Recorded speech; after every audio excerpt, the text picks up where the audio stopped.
Hello, my name is Joseph Collier, student ID E3127154, and this is my final practical submission for VTHT 1341, Fall 2024. Thank you. Good morning. Hi. How you doing? Good. This is Duncan McCown. Yes, it is. All right, and he is getting neutered today. Yes. So just looking at his checkoff sheet. So you marked that he hadn't eaten within the past 8 hours. When was his last meal? Last night at 10 o'clock. Okay. So nothing since 10 o'clock. And you remove water at midnight? Yes. All right. No coughing, vomiting, sneezing, diarrhea? No, he's doing fine. All right. And we're also taking off his right rear dew claw? Yes. Okay.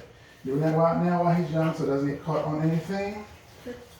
So you give us permission to go ahead and administer any emergency medication just in case for some reason he goes into cardiac arrest under anesthesia.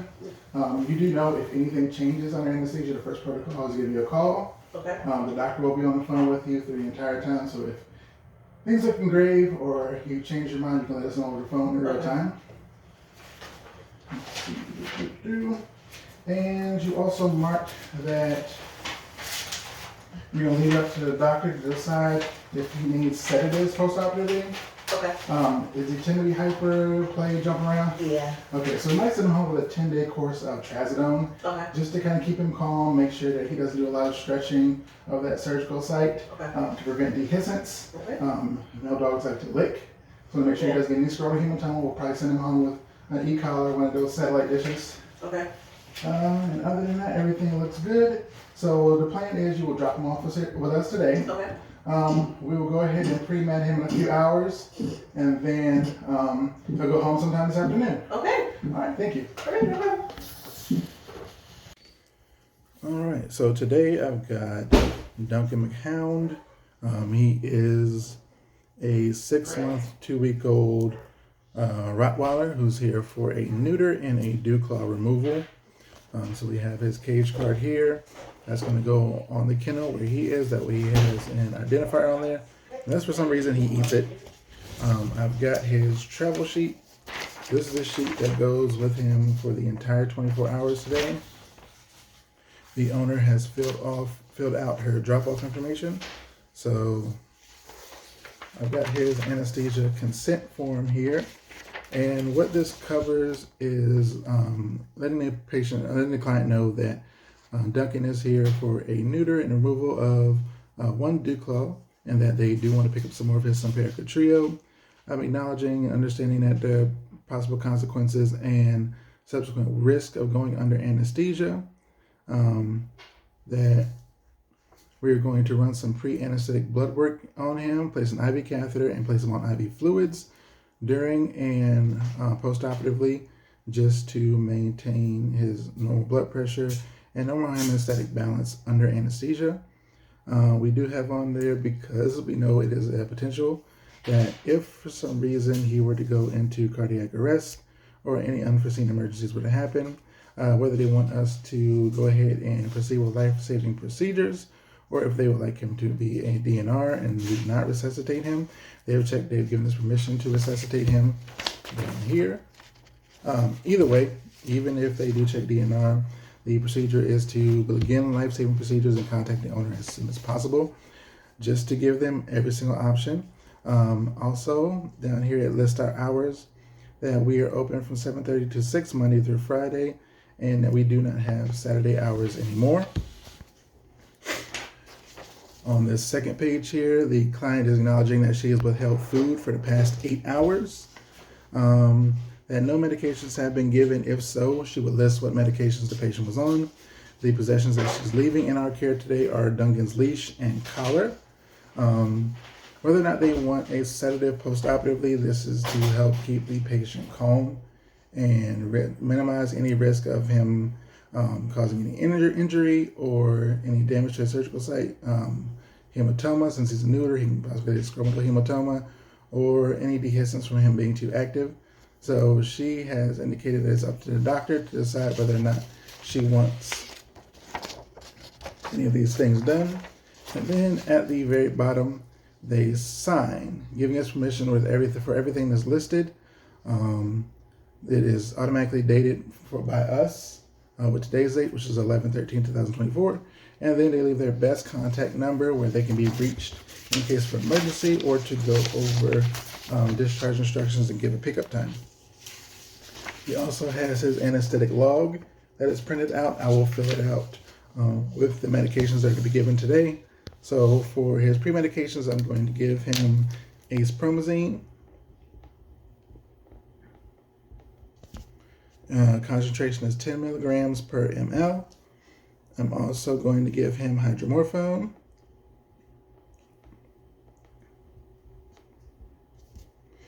And our hydromorphone is also 10 milligrams per ml. He will get Alfaxin at 10 milligrams per ml. And I'll give him an injectable 12-hour dose of Rimadyl or Carprofen. And that is 50 milligrams per ml. The dosage for my ACE Promazine is going to be 0.03 milligrams per kilogram. My hydromorphone is going to be 0.05 milligrams per kilogram. The Alfaxin, I'm going to give 1.5 milligrams per kilogram. And the Carprofen is going to be 1 milligram per pound for my 12-hour dose. So I'll go ahead and do the math. My patient today was 57.2 pounds, which equals 26 kilograms. He's going to be receiving LRS, and his rate will be twice his maintenance rate, so I will calculate that. We're going to be using a rebreathing system and monitoring under anesthesia. I have my anesthesia log, and every 5 minutes I will be checking his vitals. So I'll be checking his temperature, heart rate, respiratory rate, pulse ox, blood pressure, and writing down what level of oxygen and isoflurane he is going to be using. He's going to be on. If allowed, post-operatively we will take vitals and we will check him every 5 to 15 minutes until either the patient is fully awake or until they go home. He's a little nervous today, so we will see how much we can get done with Duncan post-op. Sometimes they are dysphoric and things do not go according to plan.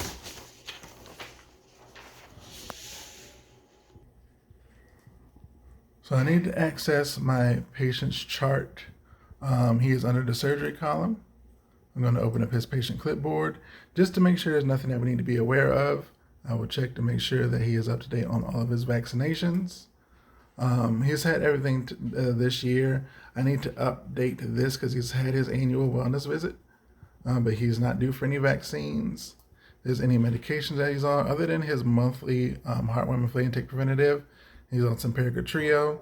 He is not on any medications we need to be concerned about. And looking over his medical notes, now since he's so young, he's been coming since he's a puppy. There is not a whole lot here. He does have previous medical history, but we know based on that he was not neutered. He might have had a few vaccines that were done at another clinic, which let us know where we could start with his vaccines. He was dewormed several times, but that's pretty much it. Nothing pertinent to surgery. And go back to his labs. I'm going to run his CBC and Chem 10 since he's a young dog, but we did do a fecal on him and that was negative. The next thing that I need to do is put in his emergency, or print out his emergency drug calculator. So we use the Colorado State University calculator. There are several that are available to print out. So I will fill this out with his name. I'll put his weight in kilograms. So the one for the patient from yesterday was 11 kilograms. But if I update this to 26, oops, that's 226. It goes ahead and changes my emergency doses. It tells me how much to use for the defibrillator and things of that. So he doesn't need anything tonight, okay? Nothing tonight. Nothing tonight. Just give it to him in the morning with breakfast. Things to watch out for. So once you get him home, let him get settled down. Offer him a little bit of water. As long as he does not vomit the water, you can feed him tonight. I would just feed him a little less than what you normally give him. Okay. So if you normally give him like a cup and a half, give him about half of that, okay? Okay. You can spread it out, give him a little bit at a time because I don't want him to eat very rapidly and make himself nauseous. Yeah. Or potentially like aspirate. So he's feeding a little bit tonight. Tomorrow morning he can go back to his regular diet. No running, no jumping, no swimming, no baths for 2 days, 2 weeks. Sorry, 2 weeks. 14 days, 2 weeks, okay? So try to keep him as calm as possible. He didn't seem too rambunctious, so we're not sending any trazodone home. He's rambunctious at home. Is he? Did you want us to go ahead and get you some sedatives for him, or do you want to see how he does? I can see how he does. And just give us a call. I mean, Thursday, I Thursday have and to Friday. just put him in a cage and let Yes, and that's actually probably best for the first couple of days. Yeah. No off the leash walks. So make sure that he's on the leash when he goes outside to go to the bathroom, and bring him right back in at least for the first 10 days. I know it's going to drive him crazy, but let's try so he doesn't stretch that surgical site too much and cause the sutures to come off, okay? Because he can actually dehisce it and to open up, or he can cause a hematoma, and it will fill it with blood like he never got neutered, okay? All right. Things to watch out for: vomiting, diarrhea, difficulty urinating. He might not have an appetite tonight. Twice a day. All right. And then the medications are in here. And the Simparica you know, but for the anti-inflammatories, they're these little chewable pills, and they're scored right down the middle, so they're easy to split. Split them one at a time because they're chewables. They can kind of break apart. So if you break them all at the same time, you want to put a bunch of powder in there. All right. Other than that, he's good to go. He's got a little pink bandage on. Yeah, his left rear leg. So that can come off when you get home. Okay. That's just where his IV catheter was, but he's good to go. So I'm going to restrain this dog for a jugular stick. You want to have good control of your patient's body. Usually with smaller dogs, you can put them on a table. Then you want to make sure you have control of the head. Now your jugular is going to be to the lateral side of your trachea. So turning the head just slightly and lifting the head up. As long as the assistant technician is including the thoracic inlet, it should pop up. I'm using my forearm to brace my patient just to make sure that he don't make any jerky movements, and I'm using my pinky to pull his collar out of the way, because even though he has a harness on, he's wearing a flea collar. Alright, so I'm going to show you how to restrain a patient for a cephalic blood draw. So you want to make sure you have control over the head, and I'm going to go ahead and extend my arm. I'm going to take my thumb and lay it across the dorsal aspect, then roll out. So my thumb is sitting, go ahead.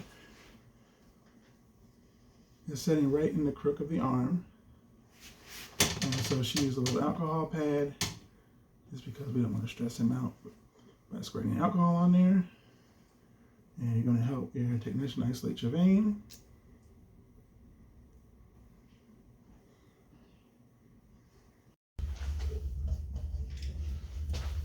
All right, baby. I have somebody put you up. I got him. Just need you to grab me a party hat for him. This is Leash. Yeah, yeah. Not the bang. The bang. Whoa, whoa. Go ahead and leash you. Yeah, the bang. Yeah, I'm just telling around you.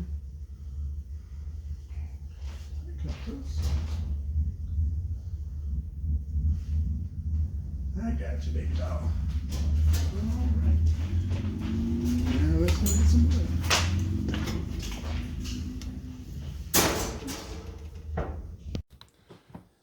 Alright, I'm going to show you how to apply a muzzle on a dog.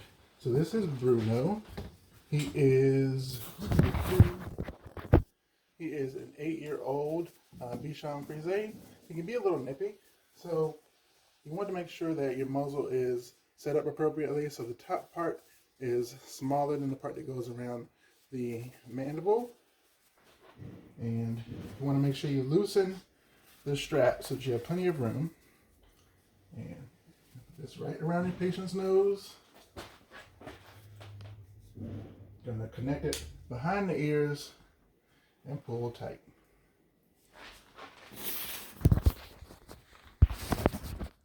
And that's how you apply a muzzle to a dog. When you're ready to take it off, just click back here. Thank you, sir. Just click back here, and it comes right off.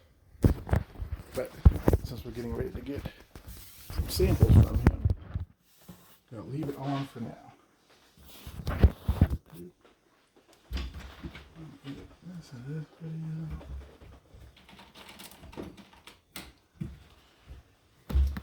Alright, first thing I need to get for Bruno is a blood sample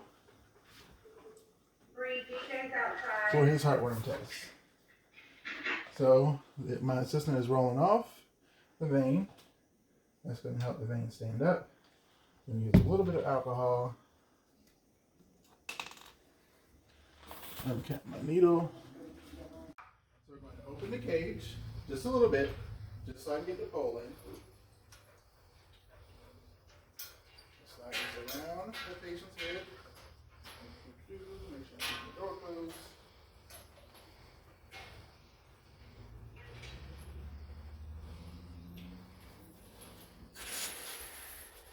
Then once it's tight, you can look closer.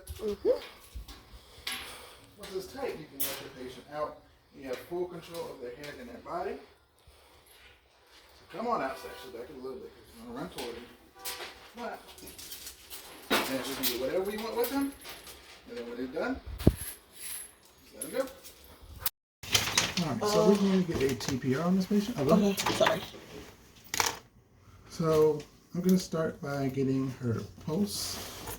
I'm going to get my watch facing towards me. So I'm going to count for 15 seconds and multiply by 4. Actually, I'm going to get a finger pulse.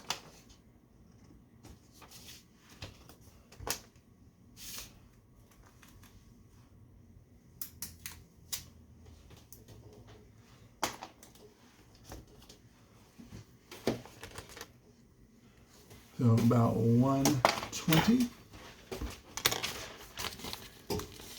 And I know she's nervous, but I'm going to go ahead and check her mucous membrane capillary refill time.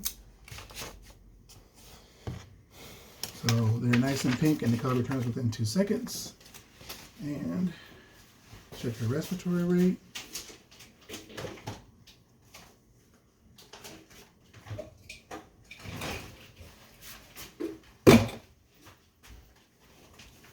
So I counted for 10 seconds and multiplied by 6, so I got 36. And then we just need to get a rectal temperature.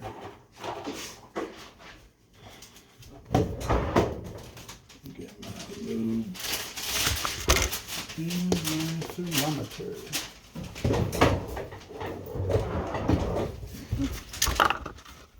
Oh, are you peeing? Okay. Okay. Do you mind putting a hand on there just so I can get a temperature?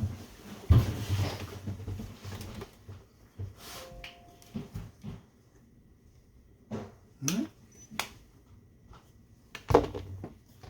And make sure it says low, then you know it's ready to go.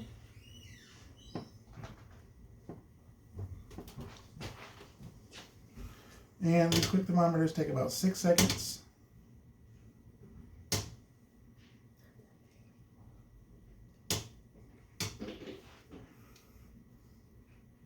Pooping? I was just trying to. Temperature's about 102.9, but she is nervous. So we'll give you a few seconds to calm down. She did anal gland. Give her a few seconds to calm down. A few minutes to calm down before you go ahead and vaccine her. Thank you. So we've got our patient here who is here for a neuter. So I'm going to go ahead and place his IV catheter. The first thing I'm going to do is clip and clean a small area to put in a. I use this cephalic vein for IV catheter deletion for surgery. He's been pre-medded with hydromorphone and acepromazine. And then I'm going to use alfaxin as my induction agent, and then I'll give him an injection of carprofen subcutaneously to help with postoperative inflammation and pain. So the first thing I'm going to do is shave an area. So there's this cephalic vein. We have to pull off this.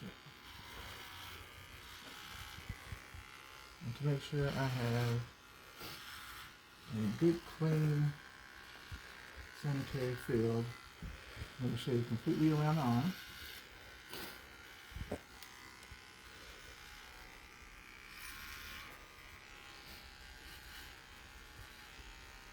You need me in this Um, video? I was supposed to introduce you before I start. I know. You can back up just a little bit. Okay. Yeah, are you recording? Yeah. I'm Dr. Willis. I'm the owner here at Boulevard Animal Hospital, and I am Joseph's preceptor.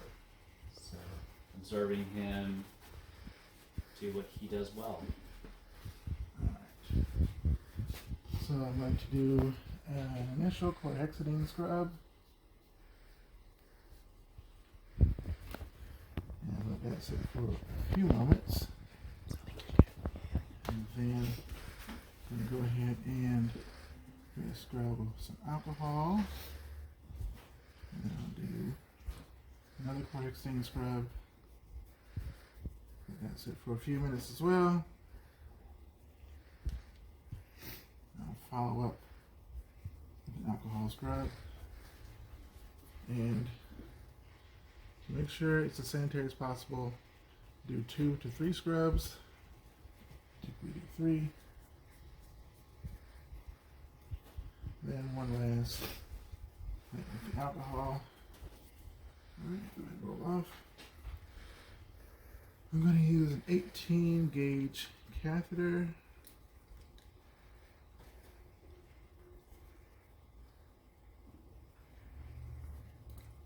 I'm going to loosen up the back portion of this catheter so I can use it as a temporary cap once my catheter is in place. So I'll use the opposite hand thumb to stabilize my vessel. You want to go in at a slight angle. Oh, you got touch screen, man. And once I've gotten my flash, I go ahead and advance my IV catheter with my index finger. Now, if you pull the catheter out, it's going to bleed, so I have somebody hold off the start rather. And like I said, use that as a temporary cap. Go ahead and clean this just a little bit.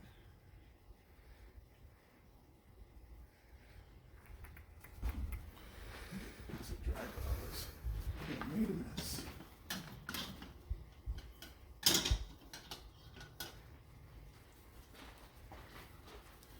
Alright, you gotta go. Just hold behind the elbow. Even though he's pre-medded, I know he's still a wild man. I don't want to pull this off. Alright, so now I'm going to take my catheter in.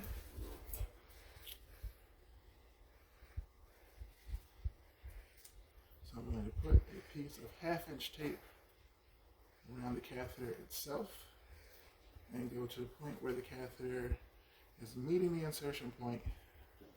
Extend my leg. Use my thumb to hold my catheter in place and wrap around. Then I'm going to anchor my catheter in place with a second piece of tape. I'm going to make sure this is tabbed. I'm going to tear a little bit there. And so this is going to go slightly above the catheter itself. Around the leg.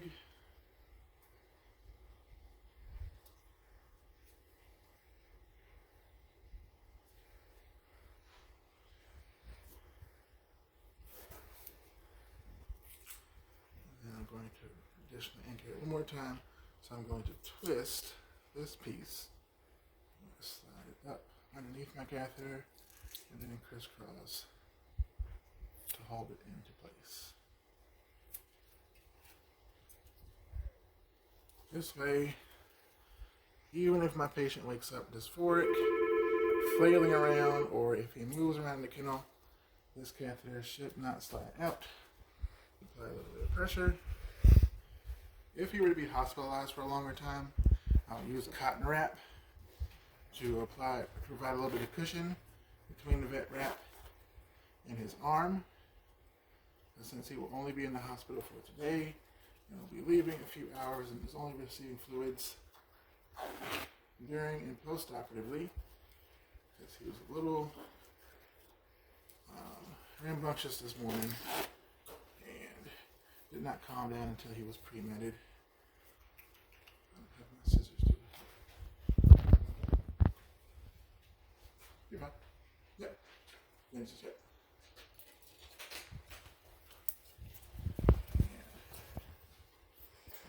Yeah.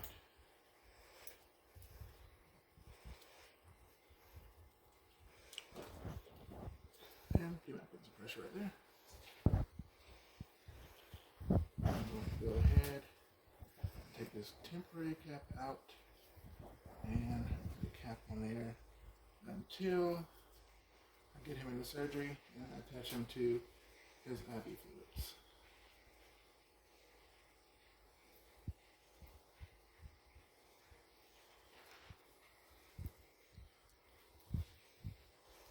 Alright, and to make sure that my catheter is patent,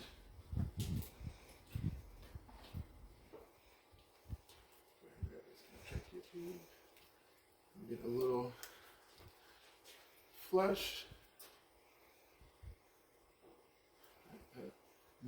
Yep, make sure it's patent. Good? Yes. Let's just record everything and now we'll edit. Alright, so let me start with a nice scrub. Ooh, since leg. And let's give me a little scrubby scrub here. That's not fantastic. What's the sound? It flopped.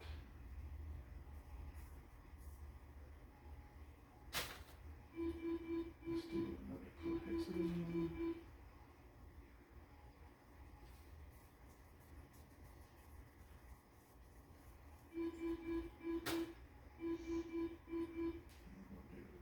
Alcohol.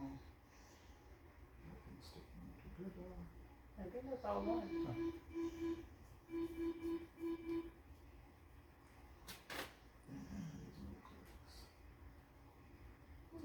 And that's did I make them too soapy? Nope. Perfect. Alright. Hold his head. You can see what I'm doing. Alright. Use the 20 gauge. Which is big, which is not that big. So should I did the 20 and 18. for Dottie? Yeah, Dottie's kind of big, but Dottie's veins have been through it. They've done too many surgeries on Dottie. I know, that's why I only got like 420s out.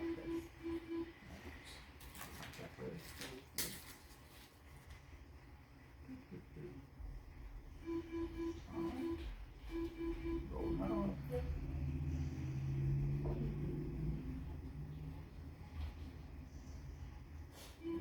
Angle, I definitely did 18. 18. Oh yeah, but hold on. Perfection.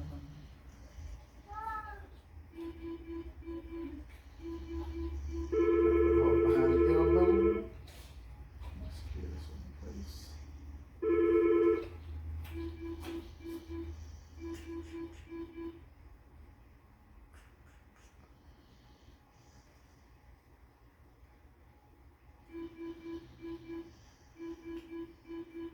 Sorry.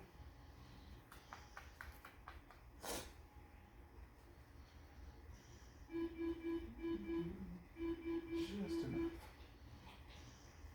And let's anchor this into place.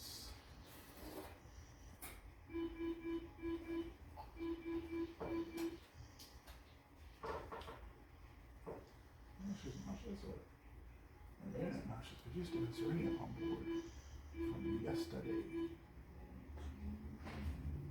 That's why I took her out. You ate a corn cob and was like, this is a delicious idea.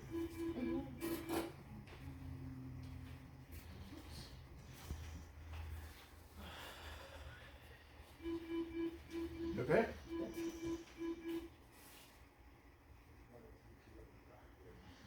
Okay.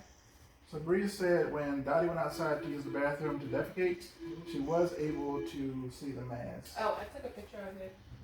She showed me a picture. It doesn't look so I'm gonna see the recording, look at it. Oh, she took a big poop. What? She took a big poop. My scissors. Oh. Be on top of me. think I moved them.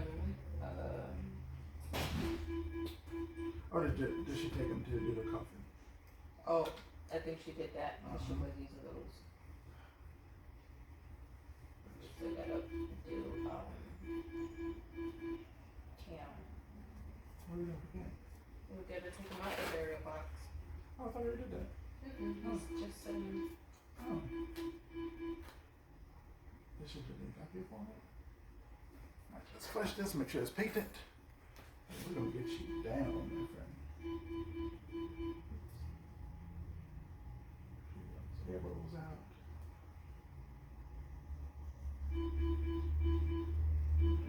Getting blood. Let me see. It's starting to look pink. Alright, so we're flashing, everything is patent.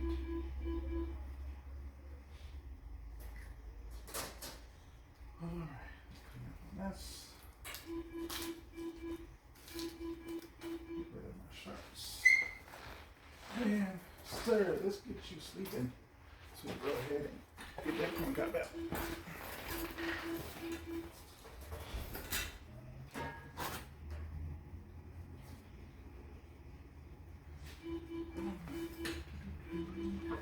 Get my eye loop.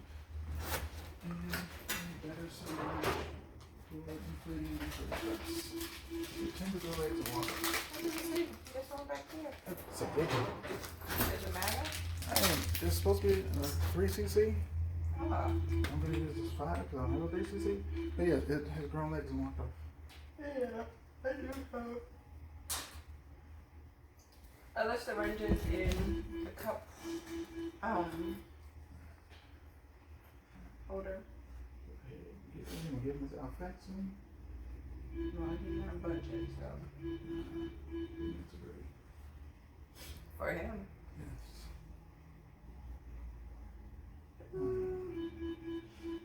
Good night. Sleep tight. Don't let the big head fight. Fresh.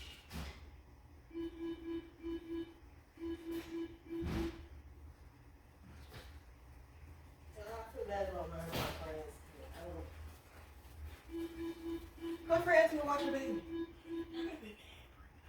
Oh yeah, you told me about that one. Let's see, let's see. My name is Bilal. That's the girl, right? Yeah, my name is Bilal.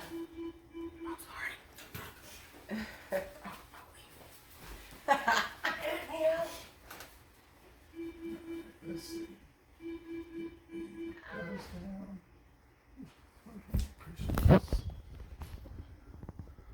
I can't see if I'm seeing it right now. Let's go up.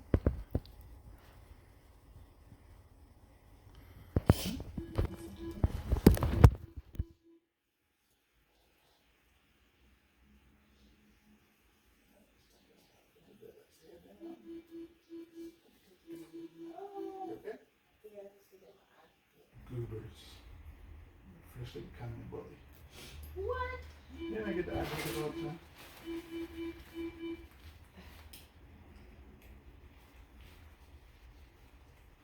Alright. Just getting inflated. Okay, push it out. It's not looking full. He definitely got allergies though. It's called the bad. There we go. Condensation saves the nation. And we're going to leave his eyes. Why is it not always a lot of lube in the tube? Because it comes out so much when you first start using it. I think we end up wasting it. And sometimes people with heavy hands use it. Let's put you on 2. And 2.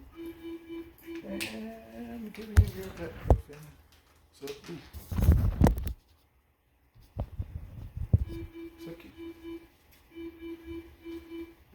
Should we take that off? What? His harness? Yeah, we'll take it off in a second.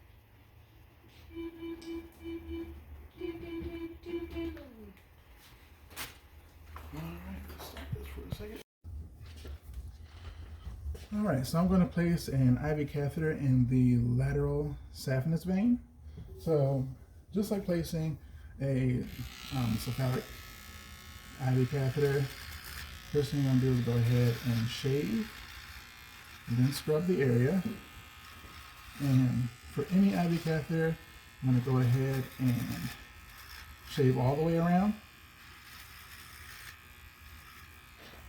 That way you don't have to worry about taping or pulling any hair into the sanitary area of the IV catheter.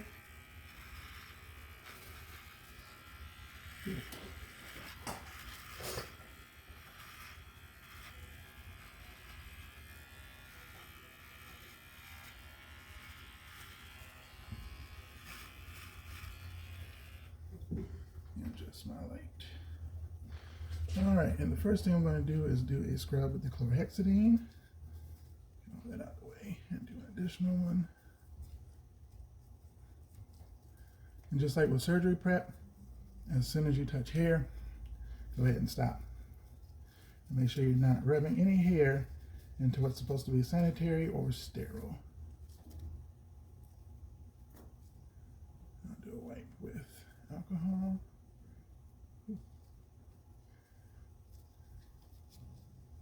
I know, you don't like anybody touching. Do one more of the chlorhexidine scrub. Let that sit for a little bit. I'll do one last alcohol. And then have a little Clorox on it too. There we go. Now, the next thing you need to do is move my tape a little closer. I'm not reaching across my patient to get it.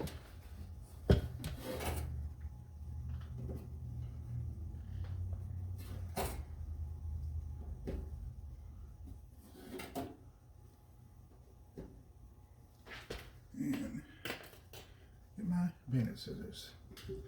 All right, so I'm gonna have you hold off back here and just squeeze tight. And since it's got a good size vein, I'm gonna use an 18 gauge catheter.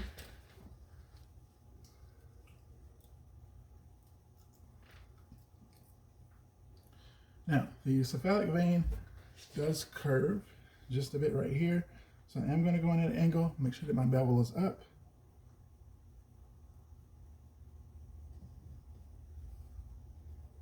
And then once I start to get flash or blood, go ahead and feed this catheter. Hold on down here. Press right here. And take it back off. Bad for my back. All right, and pull that out. And put this in here to keep from bleeding. I'm going to go ahead and anchor it with my initial piece of tape.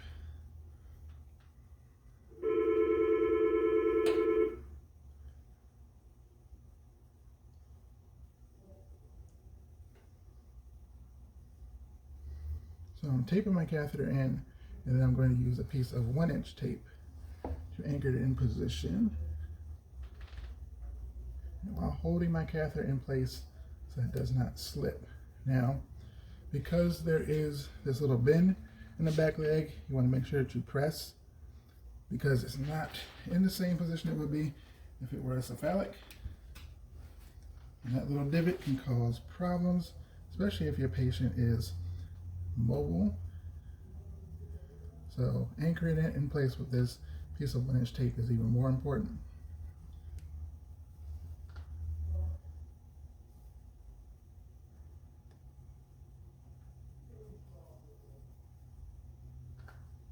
All right, I'm going to go ahead and take this piece of tape and secure my catheter around the catheter and not around my cap. That keeps me from pulling my catheter out. Take this piece, watch my finger. There we go.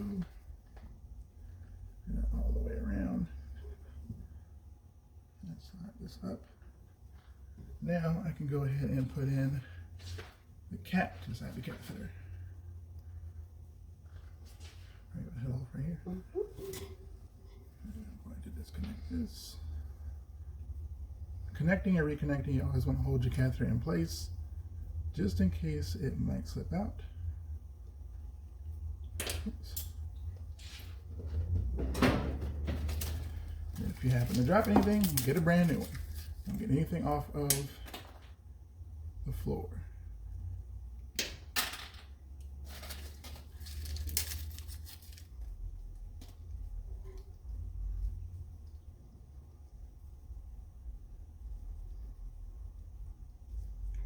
All right.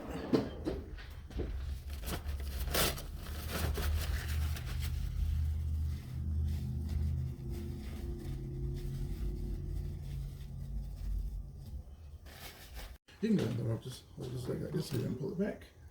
And I'm going to go ahead and secure this with some vet wrap.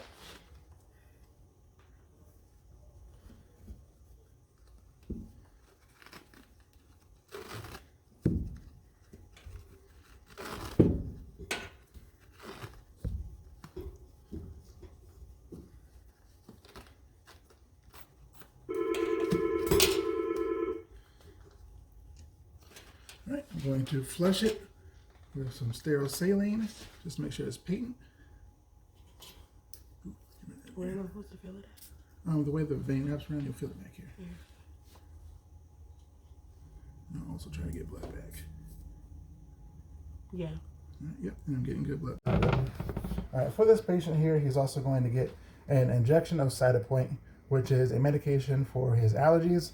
A lot of his itchingness and his ear infection are probably due to allergies, and then secondarily from constant irritation, he got a slight infection. So this medication goes subcutaneous or under the skin. I'm going to use the scruff or the area of skin between his neck, or between his shoulder blades, to give him this injection. So I've got the full contents of 30 milligrams because he is 24.8 pounds. I'm going to go ahead and scruff. So I have a triangle shape to go into. Make sure the bevel is up on my syringe and insert right here. And go ahead and administer the medication. Perfect. Whenever you give a subcutaneous injection, always pull back on your needle just to make sure you're not getting any blood back. Make sure you haven't gone into any other layers or gone into the muscle or anything like that. Thank you. All right, so I'm going to give this dog here an IV injection of Lasix because we believe that he is in congestive heart failure and he's got some fluid present in his pericardium. So take some alcohol. He screams a lot. Okay. Take some alcohol and wipe the area. That way it also helps the vessel stand up. Use my thumb to stabilize the vessel. Make sure my bevel is up. Go ahead. Oh my goodness. Alright, make sure I'm drawing back blood. And go ahead and give him his Lasix. Alright. Why do you have to do all of that? Because he's extra all the time. Oh, Daddy. Alright, so I'm going to show you how to give this patient an intramuscular injection. He is having some respiratory distress, so I'm going to give him an injectable sedative to help calm him down. Then we're going to take some x-rays on him. I'm going to use his apaxial muscles on either side of his vertebra, just because those are the biggest muscles that he has. He's a little bit of atrophy in his back legs. I want to make sure I avoid any major nerves or vessels. Alright, so we're going to have the assistant turn you back in towards me. I'm going to slide him a little closer. So the first thing I want to do is identify the wings of his ilium. So the top part of his hips. And then I want to figure out where his spine is. The apaxial muscles run on either side of his vertebra, but you don't want to go back to his hips. So about right here, based on where his hips and where his back spine are about right here. Now, even when you're doing apaxial muscles, make sure that you're isolating the muscle and that you're not just sticking randomly. I'm going to take just a cap off my needle. Make sure there's no air bubbles in my syringe. So there's actual volume in there. And then I'm going to isolate the muscle. I'm going to go directly in and not at an angle. So right here. See? Just like that. That was it. Just a little bee sting. Okay. All right. You can go lay down for a second and get a straight shut up. Yeah. Thank you. I'm going to give this dog an induction agent, and then I'm going to go ahead and intubate him. So measuring the width between the nostrils to try to find the appropriate size ET tube. So I'm going with an 8.5. I measured for an 8 originally, but it was not long enough. So we're going to check to make sure his IV catheter was patent. Using a small dose of Alfaxin, just enough to get him down for induction. And this way it does not have to be titrated, and I am not wasting any controlled drugs.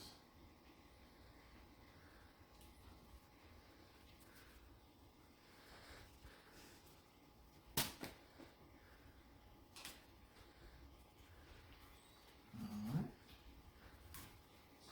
Once he's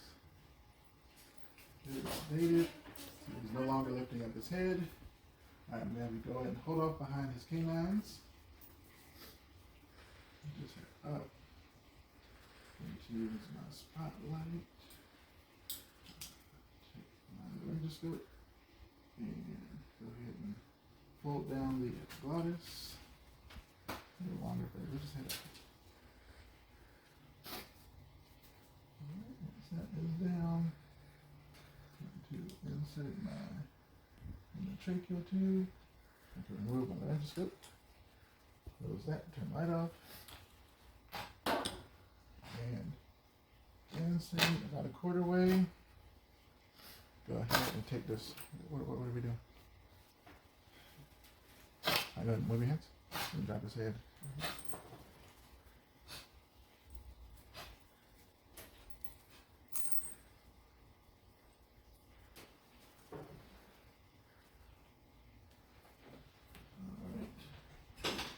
Go ahead and hook him up to the anesthesia machine. And when he breathes, we're seeing good condensation in my ET tube.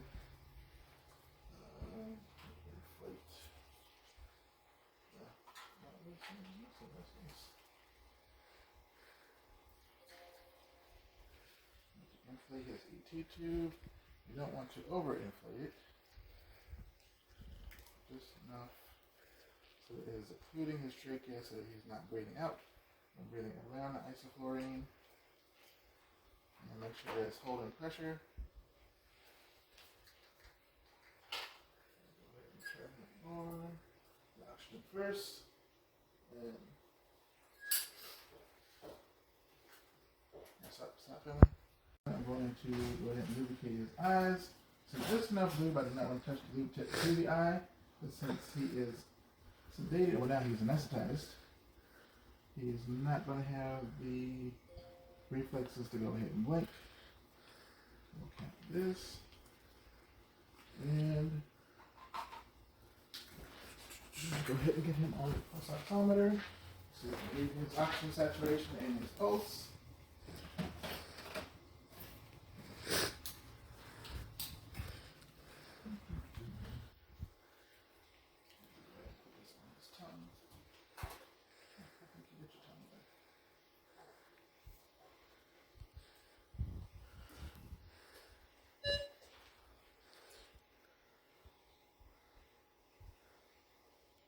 Make sure that's reading. Now I'll give him a few seconds to get a little bit deeper, then we'll go ahead and flip him and prep for surgery. Hello. And better surgery. You tend to go right to water. This one back here. It's a big one. Does it matter? It's supposed to be 3 cc. Oh. I'm going to use this 5 because I don't have a 3 cc. But yeah, it has grown legs and walked off. Yeah, I do have. Other syringes in the cup holder. Go ahead and give him his Alfexin. Well, he's on a budget, so for him.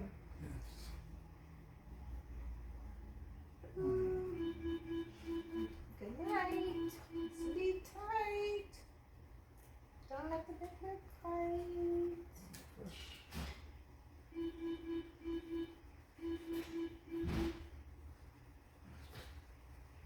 I feel bad about my friends. My friends who watch the baby. Oh yeah, you told me about that one. Let's see, let's see. One minute, Bala. That's the girl, right? Yeah. One minute, Bala.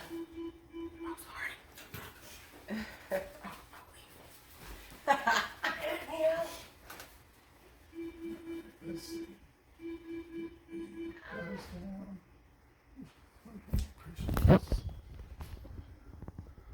I can't see if I'm seeing it right now.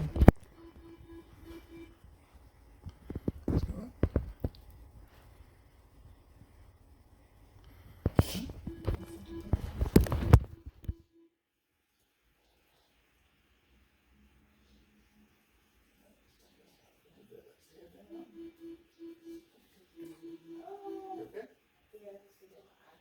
Goobers. Freshly becoming a bully. What? Yeah, I get the eyebrows all the time.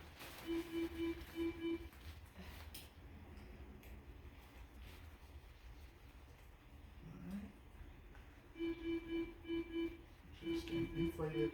It's not full. He definitely got allergies, so he's called the bad. There we go. Condensation saves the nation. And we're going to do his eyes. Why is it not always a lot of lube in the tube?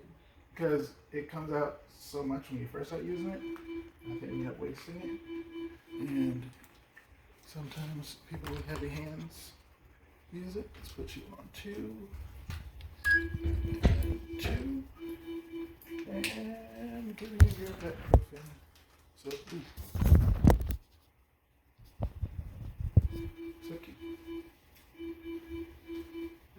Should we take that off? What? His arms? Yeah, we'll take it over in a second.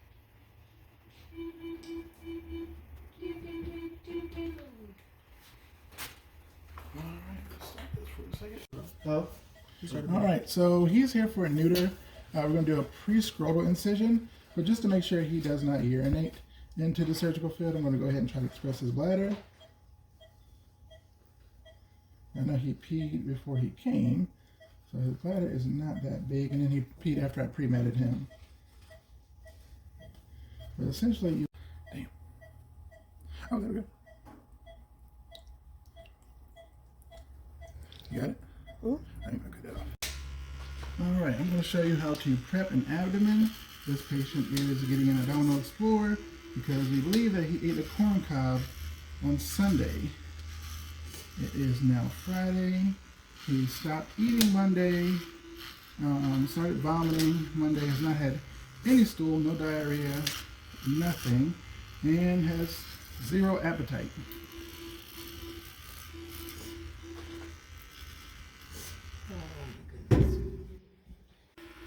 So I'm going to shave wide margins in his abdomen, or on his abdomen, that way we have a very large sterile field. So trying to follow the natural curvature of the hair with his abdomen, one, it makes it easier to cut, and 2, it helps ensure that you're getting a wide enough surgical field, that way the appropriate procedure can take place. And I'm going to shave all the way up about an inch below his xiphoid process of his sternum, which is about right here. So I'm going to shave all the way up to here. And anytime you're prepping for a surgery, especially for abdominal explorers or exploratory surgeries, you want to make sure that after you're shaved, that you check with your veterinarian to make sure that they have enough room to complete the surgery accordingly. Trying to avoid his umbilicus. Don't want to nick it. So I'll probably make his abdominal incision right here. So I'm going to make sure that if my drape comes out to here, I might go half an inch wider, just because this particular dog is skinny. And I don't want any hair in my sterile field.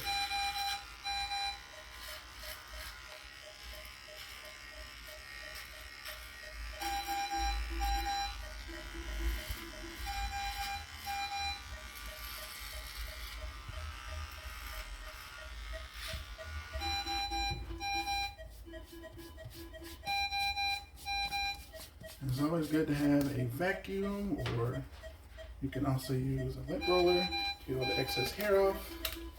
Along with doing your scrubs, it'll help remove any excess hair or any hair that was laying down. It'll stand up so you can shave. I'm going to do a pre-surgical scrub, and then I'll do an additional scrub once he's in the OR. Keeping an eye on my pulse ox, just to make sure his oxygen saturation and his pulse are not dropping within normal limits. So that's my first scrub. All that with alcohol. And you start from the center and work your way out. That way any bacteria or dirt or debris, you're moving away from your surgical sterile field. Try to be as sanitary as possible. When you get to the periphery and you touch here, go ahead and dispose.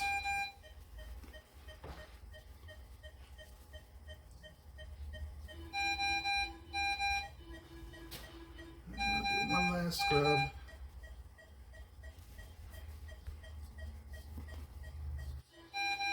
Make sure I'm getting all these little loose hairs out. And then I'll do one last alcohol.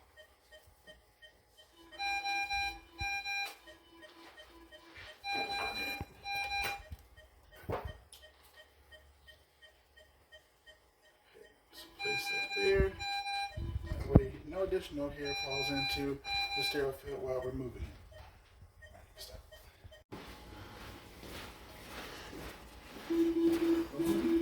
Watch your step. I'm gonna go straight up.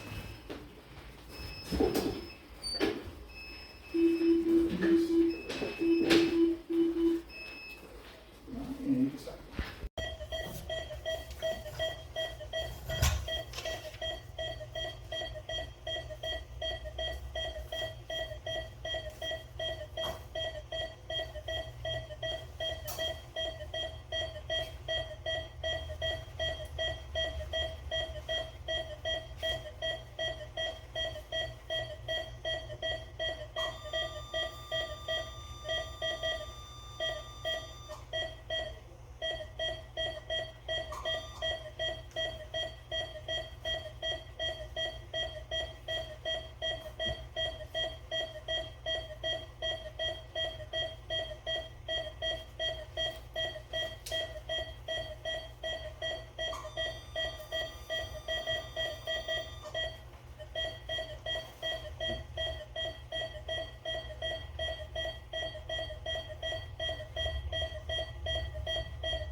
The doctor conscious, his blood pressure's a little low.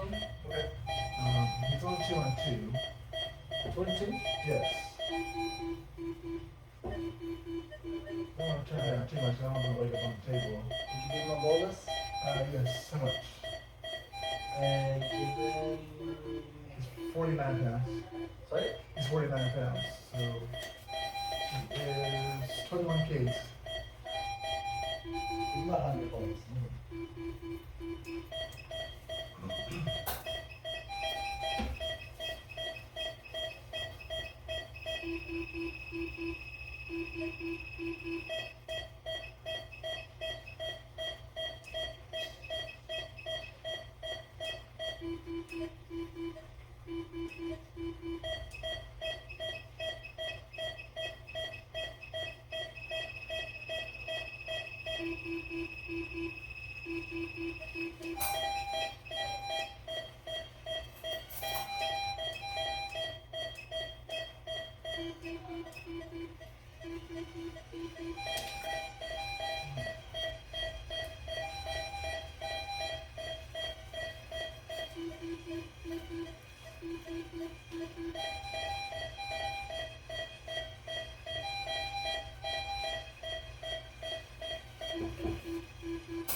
Switch people that can speak. Facing out.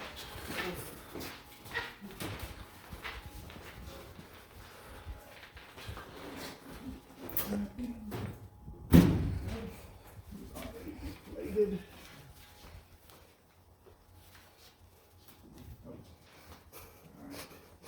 You go ahead and turn that. So let's talk about CPR. Unfortunately, occasionally, your patient may go into cardiac arrest. Going by your emergency drug calculator, whether it's a chart or you use the Colorado State University one, the crash kit should be obtained as soon as possible. So you can go ahead and give emergency epinephrine or adrenaline if you need to. But as far as starting CPR, to go ahead and make sure the heart is pumping and we're circulating blood through the lungs into the rest of the body to keep your patient alive as long as possible. So we're going to start with a small patient. Typically this would be like the size of a very small puppy. When doing CPR on very small patients, what you want to be able to do is cup the chest, put your fingers midway, and using your hand to steady the patient, you want to give compressions straight down and up midway between the rib cage. Now, if this happens during surgery and your patient is under anesthesia and the ECG is hooked up, then monitor the electrocardiogram just to make sure that you're getting a steady rhythm. Somebody should be bagging or providing breaths for your patient at this time. And so this hand is here, that way you don't slide your patient, or you can take your hand and kind of sandwich your patient like this, still steady the body, and your quick pumps while somebody is bagging every few seconds for your patient. So the cardiopulmonary resuscitation, we're getting breaths from either an ambi bag or they're giving them breaths from the anesthesia machine. Isoflurane should be cut off at this point because we're trying to bring our pet back around. Now, for bigger patients, usually dogs over about 20 pounds, so between 20 and 40, and then above, we've done CPR on a 70-pound Rottweiler, so definitely not a puppy. But let's say that our patient was in cardiac arrest, and preferably it'd be bigger than this. You would interlock your hands midway over the chest, straighten your arms, and provide compressions.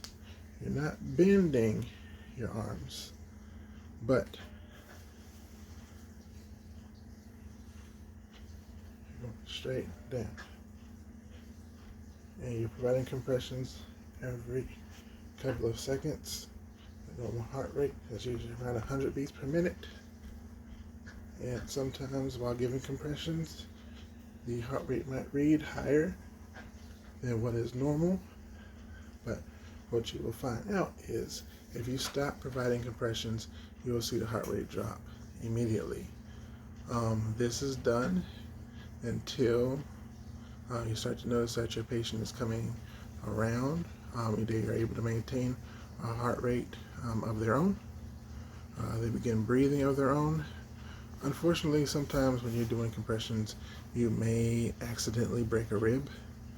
But if you are able to resuscitate a patient and able to recover them and get them back to being able to breathe on their own, then you have done your job good. But just remember, you don't want to put both hands here. You're interlocking your fingers, straightening your arms, and doing your compressions from your back and not your arm. It's hard. It may take longer than you like, but with quick action, injectable medications, breathing for the patient, and giving good compressions, you can have success. Thank you. Scrubbing in for a right CCA repair. This dog has a torn cruciate on his right side. So we're going to do a lateral stabilization. Get my mask on, get my three-point cap on. I've scrubbed, but I'm going to do, I've got a quick scrub. I already taken off my ring and my watch. You need a band?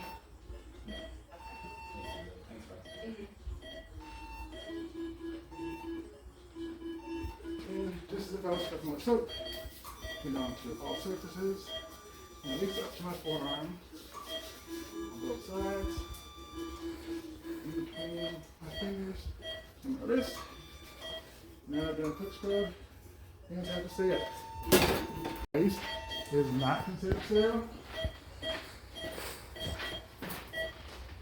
So, we get the trash can, take a towel, and dry off any additional moisture.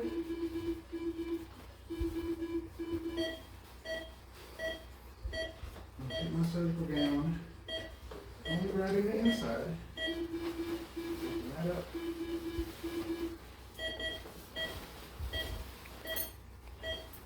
Did you open up everything? Everything's up to the helmet. Also the sends, I don't think I see it. Oh, sewer tractor, sorry. Helmet's down, sewer tractor is not. Okay. I can have Bree do that. Why don't you let Bree hand you those things, Joseph?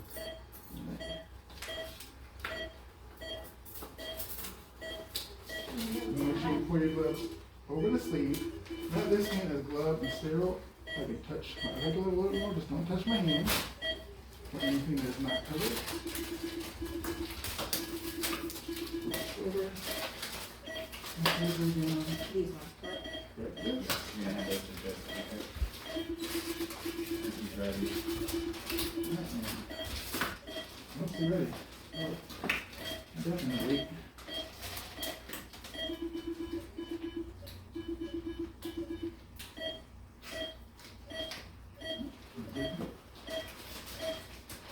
Okay, come on, man, brace up. Let's just drop it a little smooth.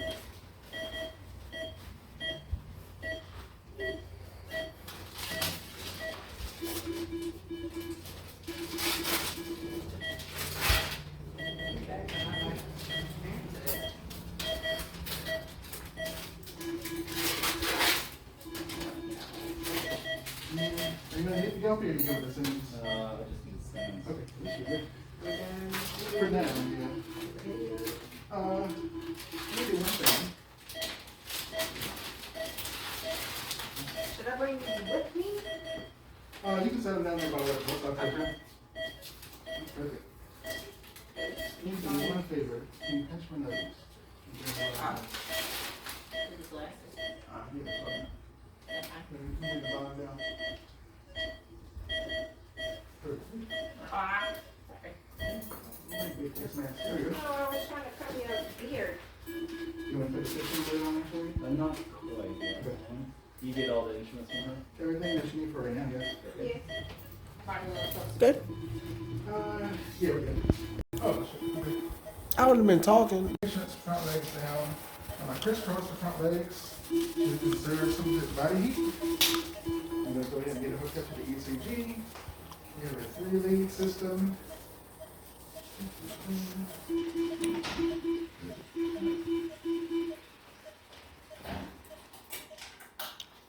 Alright, so I'm going to put the right lead on his left rear inguinal area. I'm going to put his left arm lead in his left armpit, and then the right one will go in the right armpit. We do not have the green lead, but that will go on his right rear leg. But the 3-lead system still crisscrosses the heart. I'm going to use ultrasonic gel as a conductor because we're probably going to use electrocautery. And you don't want to use alcohol with electrocautery. ECG is hooked up. I went ahead and hooked him up to the manual pulse ox because the surgical pulse oximeter is not working well.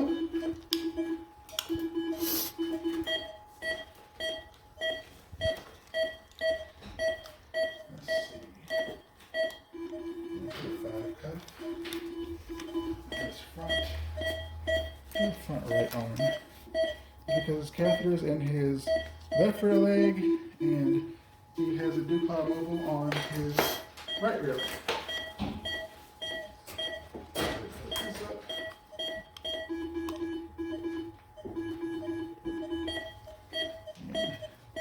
Set the blood pressure. Alright, pulse ox is hooked up. And then I will get his esophageal thermometer hooked up.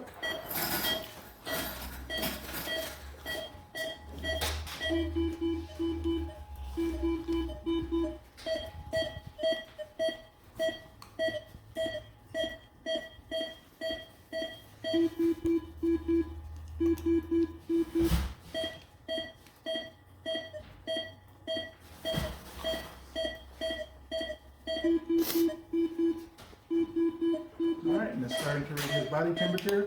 I have him on 2 liters for the oxygen and 2 liters for the isoflurane. And then I'm going to go ahead and get the rest of the surgery ready for my doctor. Okay, you know these things? What's the number on the ready?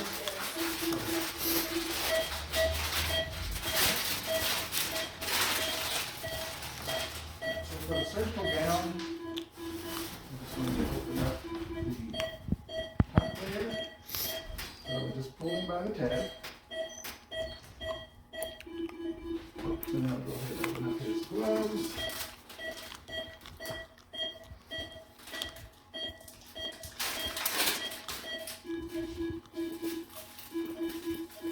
And butterfly his gloves.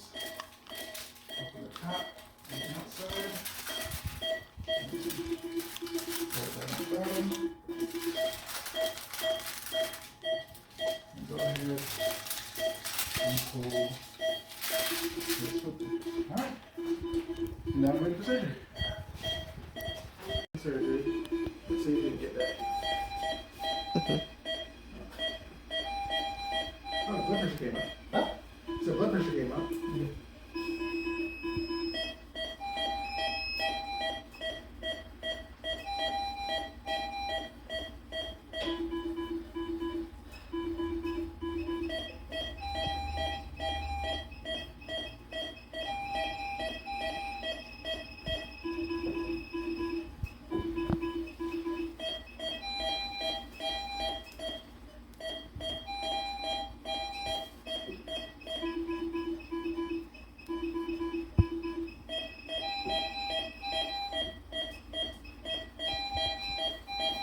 And that's the spleen, right? Okay.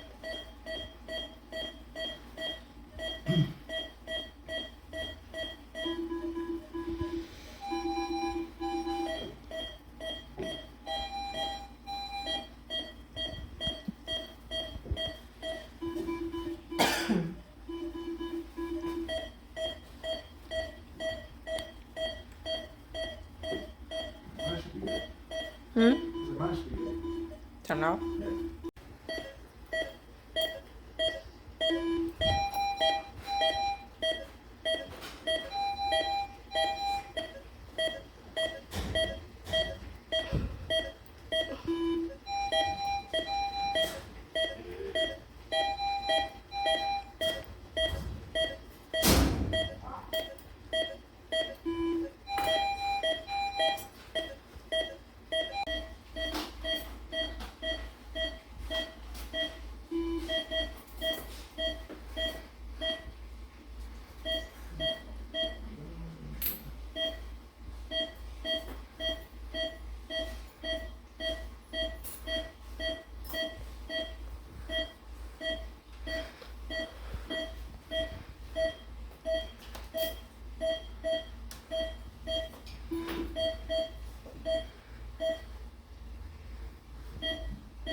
Let me know when to stop it. So my instruments have been ran in the ultrasonic cleanser for 12 minutes. I went ahead and rinsed them and placed them in the lubricating solution. Sorry, using my endotracheal tubes and leaving it dry. So after this, go ahead and remove the cover and take my instruments out of the lubricating solution. And to try to reduce the amount of moisture that you're just spreading everywhere, go ahead and let some of the excess moisture drip off. Then I can lay the instruments out.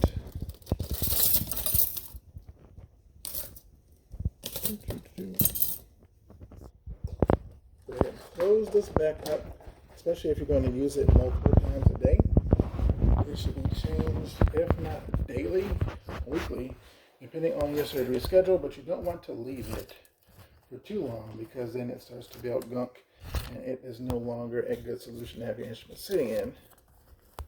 So daily is preferred, but clients are different. So after I've done that, I'm going to go ahead and lay my instruments out so they can dry. So I'm going to leave them open to allow them to air dry. Then once they are dry, I can show you how to wrap them.